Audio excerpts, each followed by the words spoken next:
Hello friends and welcome back to my YouTube channel. आखिर क्यों एक बाप और बेटे को वीरान आइलैंड पे जाके रहना पड़ा? वहां पे जाके उन्होंने शरण ली। क्यों सिबाशियन अपने ही भाई अलोंसो को मारना चाहता है? क्या आप भी जानना चाहते हैं? तो बने रहिए हमारे साथ। आज हम आपके पास लेकर आए हैं बहुत ही इंटरेस्टिंग सी स्टोरी, टेम्पेस्ट, जिसे लिखा है विलियम शेक्सपियर ने। टाइमिंग की बात हो तो इसे लिखा गया है 1611 में। और जो इस प्ले का थीम है वो है फॉरगिवनेस, यानी कि अगर किसी ने हमारे साथ कुछ गलत किया हो तो माफ़ कर देना उसकी गलती को। ये एक ट्रेगी कॉमेडी है, दोनों ही है, मतलब ट्रेगी भी है और कॉमेडी भी है, दोनों है, इसलिए ट्रेगी कॉमेडी बोला। इस स्टोरी की जो सोर्स हैं, दो तीन जगह से मतलब सोर्स लिए गए हैं, उनको कॉपी करके इसको स्टोरी को क्रिएट किया गया है।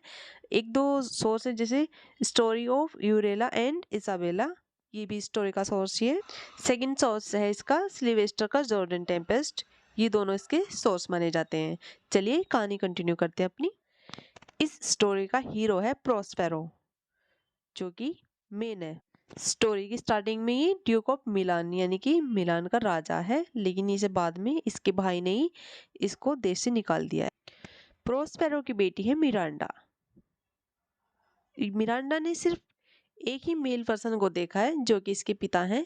बाकी ये 3 साल की थी तब इसके चाचा ने इसको और इसके पिता को अपना इनका राज्य हड़प कर इनको देश से निकाल दिया था। और ये दोनों बाप बेटी जाकर एक आइलैंड पे रहने लगे थे। तो वहाँ पे इसे कोई नहीं दिखता था। इसके जो पिता हैं प्रोस्पेरो, वो जादूगर हैं। तो इसे जादू वाले इंसान तो दिखते थे, लेकिन जो नॉर्मल ह्यूमन बीइंग है वो सिर्फ इसने अपने पापा को ही देखा था।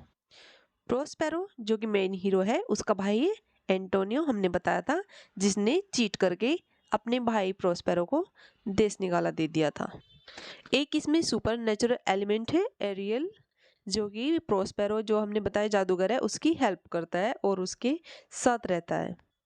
इस स्टोरी में एक है साइकोरेस जो कि जादूगरनी है। और जहाँ पे ये प्रोस्पेरोस की बेटी रहने के लिए गए थे आइलैंड में, वहाँ पे ये राज करती थी, लेकिन प्रोस्पेरो के जाने के बाद वहाँ पे प्रोस्पेरो का राज होने लगा था।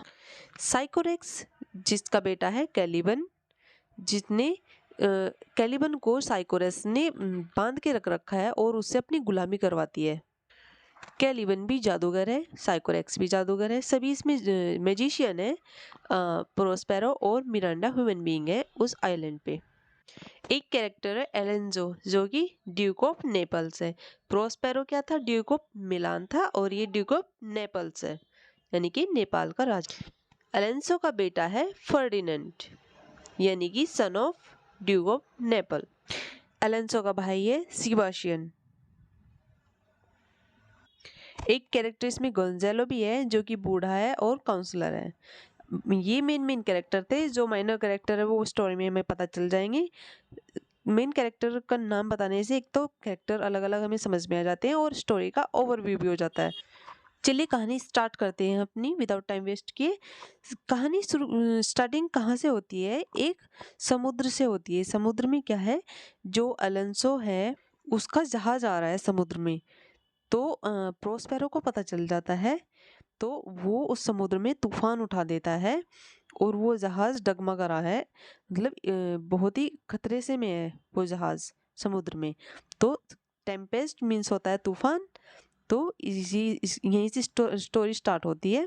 समुद्र में पूरी काफ़ी तेज स्पीड से तूफान आया हुआ है जिसमें जहाज डगमगा रहा है। अब जिस जहाज में एलेंसो अपनी बेटी की शादी करके आ रहा है वहाँ वो अकेला नहीं है, उसके साथ एंटोनियो, फर्डिनेंड और शिबाशियन, ये सब लोग भी हैं। और वो सब फंस चुके हैं उसमें बुरी तरीके से और काफ़ी डर रहे हैं कि अब क्या होगा, कैसे बचा जाएगा। तो इस जो सीन को वो प्रोस्पेरो और उसकी बेटी मेरिंडा, वो दोनों देख रहे हैं।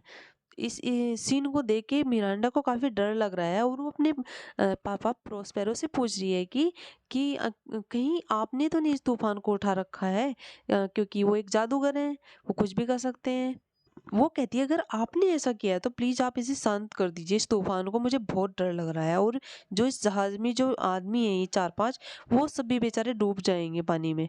उसकी इस बात को सुनकर प्रोस्पेरो सोचता है कि शायद अब टाइम आ चुका है मुझे सच बताने का, क्योंकि जब मिरांडा 3 साल की थी, जब वो अपने पापा के साथ आइलैंड पे आ गई थी, तो अब वो 12 साल तक रही हैं, वो काफ़ी टाइम तक रही हैं आइलैंड पे, तो उसे कुछ नहीं पता था।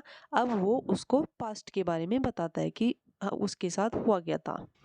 प्रोस्पेरो मिरांडा को बताता है कि जब वो 3 साल की थी, तो उसके भाई, प्रोस्पेरो के भाई यानी कि मिरांडा के चाचा ने उनका राज्य हड़प लिया, जिसमें एंटोनियो की मदद अलेंजो ने भी की थी, यानी कि ड्यूक ऑफ नेपल ने भी की थी। वह कहता है आज मुझे मौका मिला है इन सबसे बदला लेने का, और इसलिए मैंने समुद्र में तूफान उठा दिया है, क्योंकि उस शिप में तो अलेंजो भी है, एंटोनियो भी है, बाकी और 2-4 लोग हैं। फिर वो अपनी जादू की जड़ी घुमा के मिरांडा को सुला देता है और वो सो जाती है। और उसके बाद वो अपने जो उसका स्लेव है, यानी कि प्रोस्पेरो की जो सेवा करता है, वैसे ही सुपर नेचुरल एलिमेंट है, उसको बुलाता है, जिसका नाम है एरियल। एरियल से पूछता है कि वहाँ पे क्या चल रहा है, मतलब जो समुद्र में जो मैंने तूफान लाया था उससे क्या क्या साइड इफेक्ट हुए हैं। तो एरियल आके बताता है कि मालिक, मैंने सबको तितर बितर कर दिया है, कोई इधर गया कोई उधर गया है, और लेकिन नुकसान किसी को नहीं पहुंचाया है, सभी सेफ हैं, लेकिन सब अलग अलग हो चुके हैं।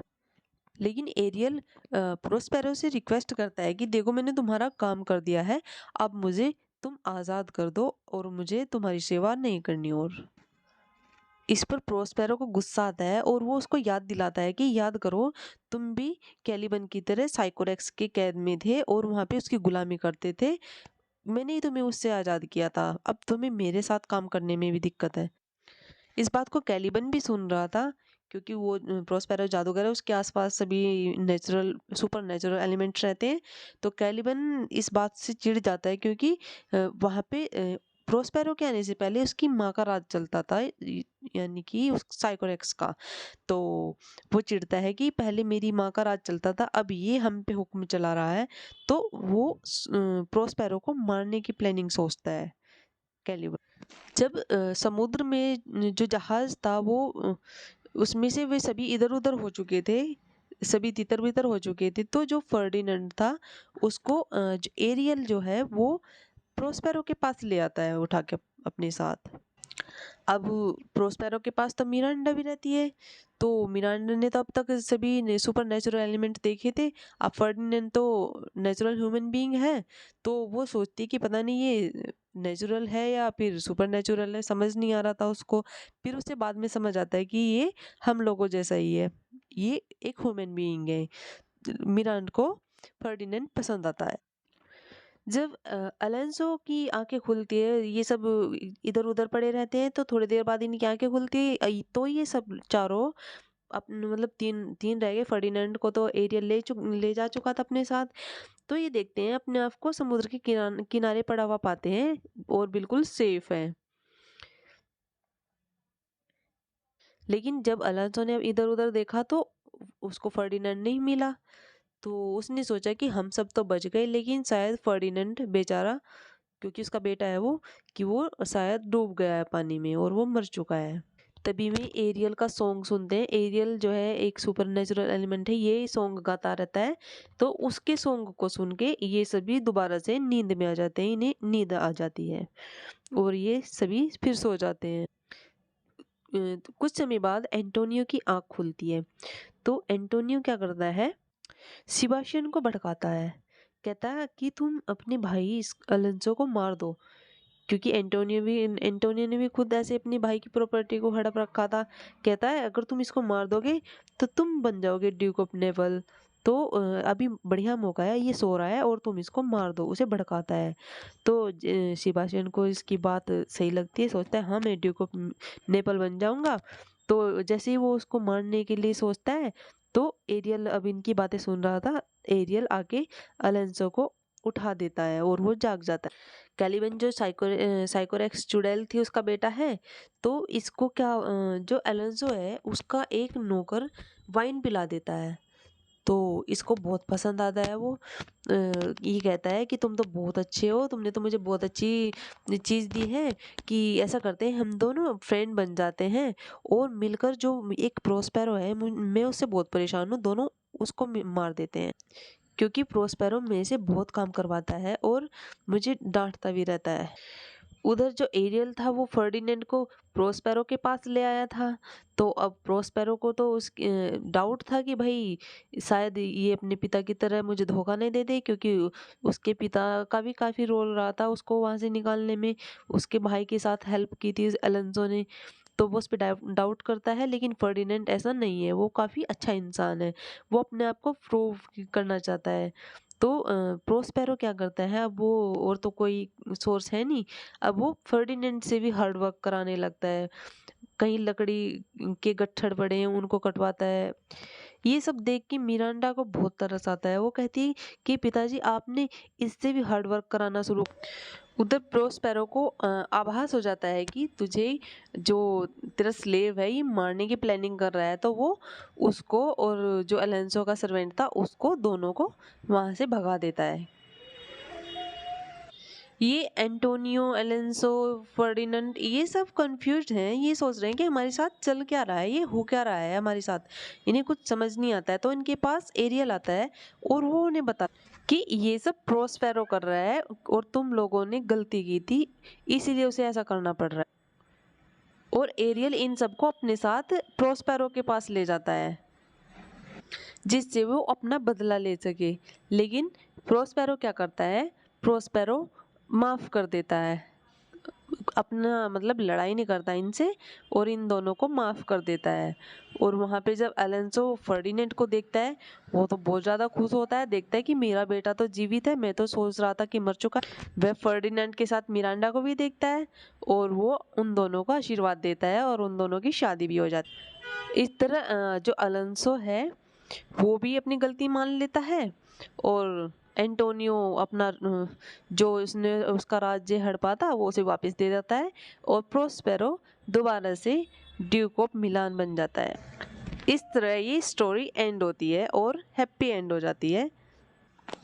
स्टोरी की मेन कैरेक्टर हमने आपको सब बता दिए थे, आप एक बार से सभी को एक साथ देख लीजिए। इसमें एक दो कैरेक्टर और हैं जो कि जेस्टर थे, जिनका नाम था ट्रिंकलो और स्टेफिनो, जिनका रोल माइनर रहता है, लेकिन माइनर वाले ही कई बार एग्जाम में पूछ ले जाते हैं।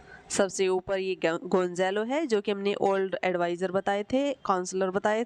एंटोनियो प्रोस्पेरो को भाई, Prospero main hero, Miranda Prospero की बेटी, अलेंजो ड्यूक ऑफ नेपल, फर्डिनेंड अलेंजो का बेटा, कैलिबन और एरियल ये सुपरनेचुरल एलिमेंट है और सेबास्टियन इसका फ्रेंड है और स्टेफिनो और ट्रिंकुलो जेस्टर। स्टोरी कैसी लगी लाइक और शेयर करना ना, और अगर न्यू व्यूअर है तो प्लीज़ चैनल को सब्सक्राइब कर दीजिए जिससे मैं मोटिवेटेड होती रहूं और आपके लिए नई नई वीडियो लाती रहूं। Thank you.